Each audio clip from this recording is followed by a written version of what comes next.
Okay, so I thought maybe I should do a video, part 2 of the update of the Ch53 Super Stallion.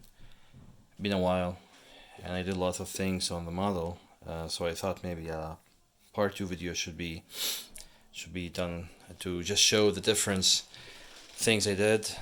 Pictures will not do justice. Videos is always the best thing to do. So let me start. My workshop is kind of tiny. So that's why I'm struggling in trying to take videos here. Anyway, so that's the window or the windshield of the front part of the Ch53, and I did modify the holes. They're way bigger than the Vario's proposed size. On that blue thing, you can see that that's the fuel probe that the Ch53 has. That it's just mid-flight can actually get the fuel tank filled. This is other scale details or scale, trimming stuff that I trying to mimic the actual model. I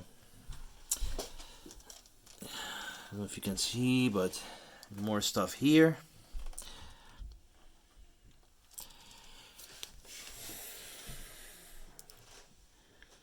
So all these holes will be filled with mesh, carbon fiber mesh.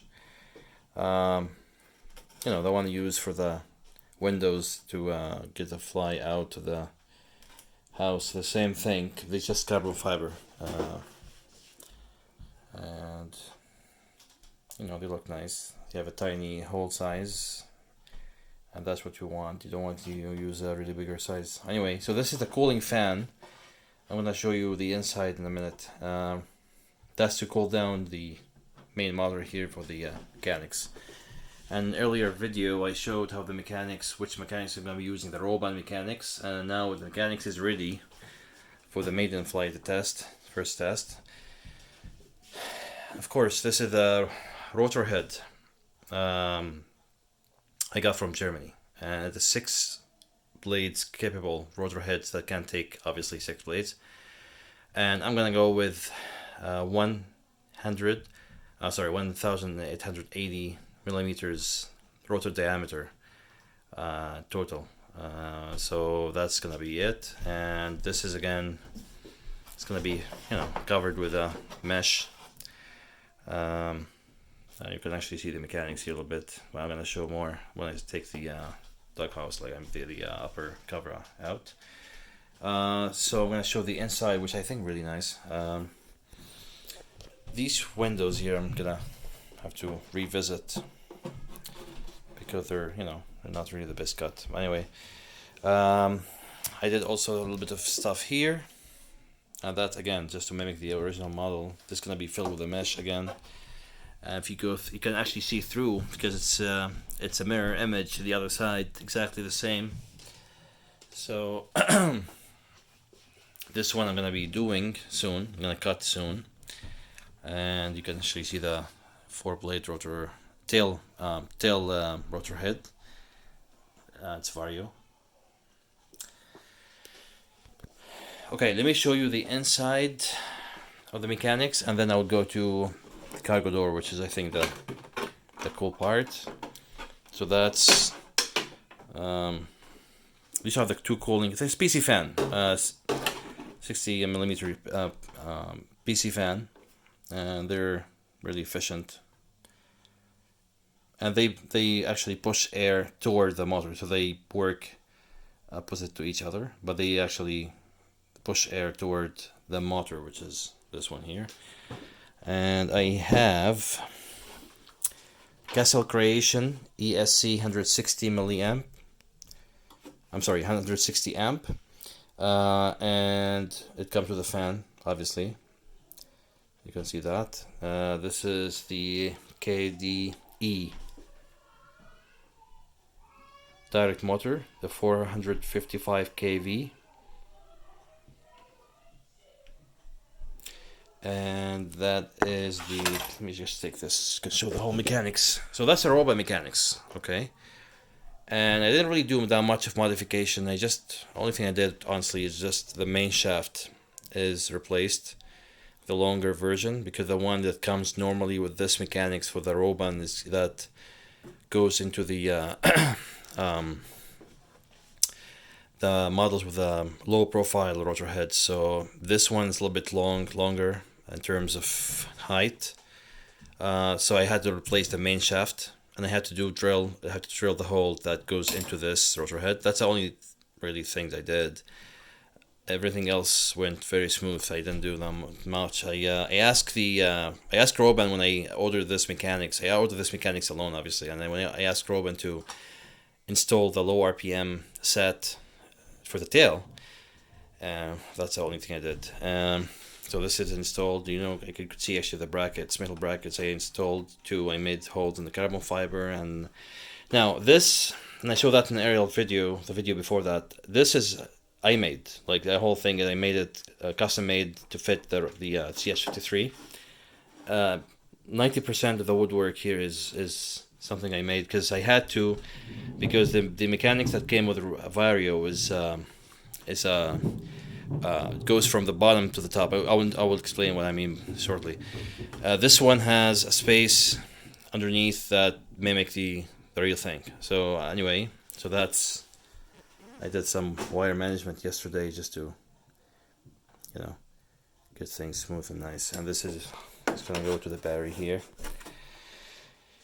All right, so that's the mechanics. Not much to say about it. Oh, I do have the big guard, and that's really, I think that's a OptiPower product, and that is very nice because it actually takes the power from the back, which is Castle Creation again, and basically filter the noise and make sure that only 8.5 volts or a less, like 8.5 or less volts comes through this to the fiberless. So this is connected to the fiberless, and it's funny because I was doing a bench test of the servo, and I by accident grabbed a 3S LiPo battery, which it's a killer because it's 11.1 volts, and these guys are running it to 8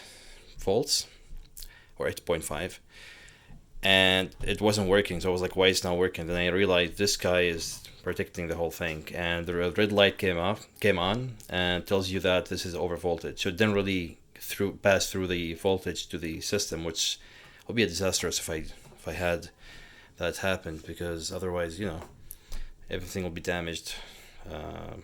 Maybe not instantly, but it's gonna be damaged eventually. So anyway, oh, and before I go to the cargo door again, there is, I don't know if I can show that here. That's a German company. I can't remember the name, but it's if you can, I don't know if you can see that's a website here on the side. They do telemetry modules for different brand of transmitter, JR, Futaba, you name it.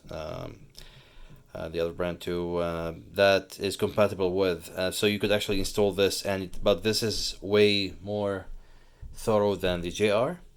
It shows more stuff like milliamp of the battery, obviously voltage, speed, height, stuff like that. So it's really nice, and that's rated for 280 amp, so that's plenty. You could actually see that. I don't know if you can see that or not, but it's just written on it, like 60 volt, 280 amp max, so that's plenty. I'm running this with 12S 8500 milliamp batteries. That will give you 4.5 to 5 minutes flying time, which is decent. So okay, so I'm gonna go to the cargo door, and I showed that last time. I didn't do any much of difference and stuff here. Maybe that wasn't made last time. So anyway, this is gonna go up. This is how a real thing usually. This is a sequence of movements. I made this to mimic the real thing. And here a light will be illuminated when this is coming down. And so if you look inside, you'll see there's an RC car that I picked off Amazon. I modify it, spray the body, and I'm gonna work in decals just to install it to make it look a little bit like a real thing. And this actually something I made. This should be here. So basically, there's another circuit I made off Arduino, and it's what's usually happen is this car goes inside, and there should be limit switch installed inside, and that limit switch will be triggered, and then there's a recording that I made that will say duck engage, duck disengage. So when the car goes all the way and touch that limit switch, you will hear duck engage, and then this will also trigger a servos.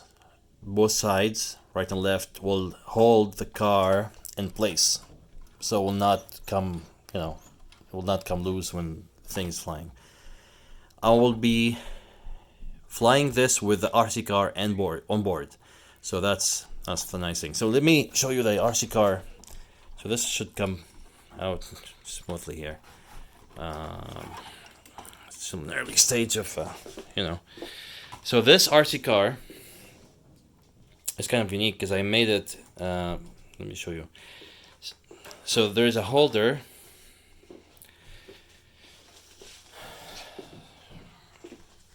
That carries the drone. I'll show you the drone shortly. So this, I made this off wood. It's very simple stuff, and I use a little bit of food here with a rubber garment just to, be a softer side when it's holding the drone. This comes on when the drone or when the car is working generally. Now I have a JR receiver on this car. Okay, like I said, I modified it heavily. And the reason why I had the JR receiver, because I want to control this car off the JR transmitter. So I'm flying this, a land.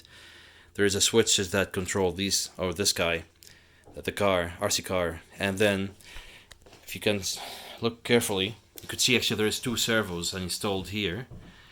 And these two micro servos, the job they do is basically they close the lips or the arm, or the whatever you want to call it, the claw, the thing that's holding the drone.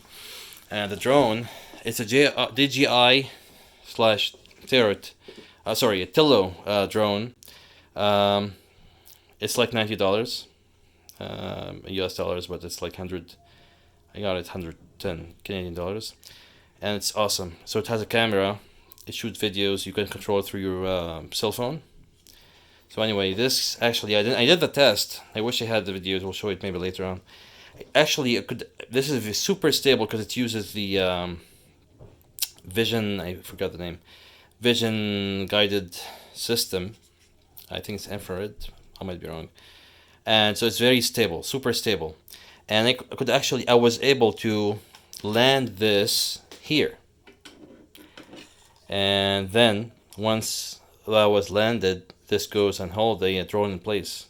So now it's pretty, well, if the servo is engaged, this is released, rigid. But anyway, so this is the RC car. It's gonna go inside. And like I said, it looks very like a drone. I'm trying to make the RC car looks like a drone. That's why I painted the whole thing. No windshield, nothing. Cause this is how drone looks like. And when I say drone, I mean like anything. I should say UAV, because drone, it's more toward the flying quadcopters, but unmanned vehicle is toward anything that there is no driver or no control. The control has been done from outside. So this is UAV theme, and usually there is no windshield because there's nothing. I'm gonna add a little bit of decals to it just to make it look like a Navy linked to, the Ch53. So let me show you the inside of the cargo door, and this is something I thought was nice. So I use this. It's like a rubber piece that will. I have to cut this a little bit too long. That connect this to the base, and I'll have to paint the whole thing one color. But anyway, what I'm trying to show here is, if you look carefully, you can see actually this is something you could. I made this in a way that is attached by magnets, and you could actually remove this. Okay, and here on the floor, on the ground, I'm gonna have some sort of electronics. All the like scale electronics is gonna be here, mounted down here. So that's nice. I can actually access anytime I want. And if you look carefully, you will see that I made woodwork inside the Ch53. And if that would work, if you look at this, it's exactly the same level of the woodwork there, and exactly the same level. The cockpit in the front. So the cockpit is being hanged on the. Let me show you that up close. So if you go to the cockpit, you will see that the cockpit is actually being hanged on the middle part that carries the landing gear. Let me show you that. So this is the part. Let me take the cockpit off, because you know what I'm talking about. So if I take this off, and I made this in a way that slides through magnets, this is the part that is holding the landing gear, and that came with Vario. I didn't really do that part. It came like that. I modify it heavily, but the part is, sorry, shaky camera. That's the landing gear, okay, and being held by this wood part, and that wood part is glued to the front part. You can see the body here, and I modified this part so the cockpit, which is, let me just install that and I'll show you. So the cockpit had the magnets on the side. You can see that. You see that the magnets here, and they actually slide in. And it's not complete yet, but I'm working on making it more rigid. So the cockpit sits. But if you look carefully, it's been hanged on this thing. So there is a space underneath the cockpit. And that's a part Vario gave me. And so now I have a space here to manage,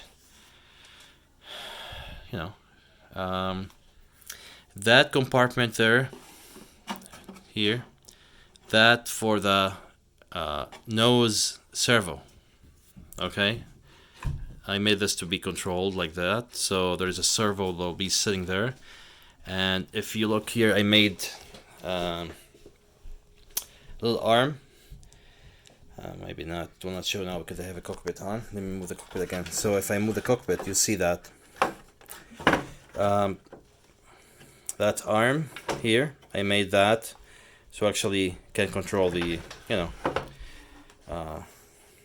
the front wheel, or the nose landing gear.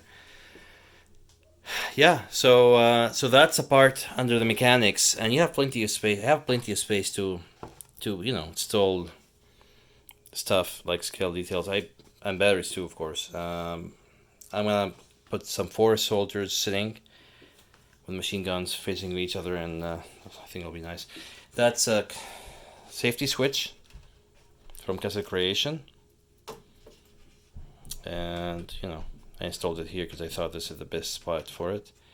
And just that, so if this is off like that, the helicopter will be armed, and you can actually fly if the switch is on. Even if the battery is connected, you will not be able to arm the ESC. So that's a safety nice feature that they had. And of course Bavarian Demon Axon, the best fiberless when it comes to scale helicopters. Alright, I think that sums up the update. I'm gonna be working on more wiring stuff. Gonna have to attach this before the Maiden. So there's lots of scale fitting details I still have to do. So lots of work still. Thank you for watching. See you soon.